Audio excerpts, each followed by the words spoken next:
ஒரு வழியும் திறக்க மாட்டேங்குது, எல்லாம் அடைக்கப்பட்டிருக்குது. எனக்கு என்னதான் வழின்னு தெரியல அப்படின்னு நினைக்கிறீங்களா? உங்களுடைய பிள்ளைகள் காரியம், கணவருடைய காரியம், உங்களுடைய ஊழிய காரியம், உங்களுடைய குடும்பத்தின் காரியம், என்ன பண்றதுன்னே தெரியல அப்படின்னு நினைக்கிறீங்கல்ல? ஆண்டவர் எப்படிப்பட்டவர் தெரியுமா?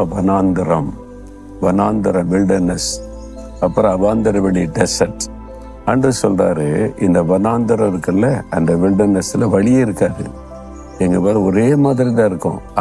அதிகமாக ஆட்கள் நடமாட்டம் இருக்காதுல்ல, வழியே இருக்காது. ஆண்டவர் சொல்ல, இங்க நான் வழி உண்டாக்குவேன்.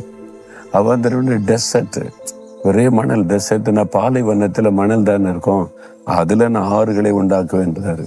அது எப்படிங்க? வழியே இல்லாத இடம், அங்கதான் ஆண்டவர் சொல்றாரு, வழி இல்லாத இடத்துல நான் வழி உண்டாக்குவேன். தண்ணீரே இருக்காத இடத்துல நான் ஆறுகளை உண்டாக்குவேன். அப்படின்னா என்ன அர்த்தம்? முடியாததை முடிய செய்கிற தேவன். உங்க வாழ்க்கையில வனாந்தரமான வாழ்க்கைங்க, பாலைவனம் போல் ஆயிட்டுங்க, ஒரு வழியும் தெரியலங்க நினைக்கிறீங்களா? உங்களுக்கு ஒரு வழி ஆண்டவர் உண்டாக்க போகிறார். உங்களுக்கு ஒரு செழிப்பை கட்டளையிட போகிறார். நீங்க ஆச்சரியப்படும்படியான காரியம் நடக்க போகிறது.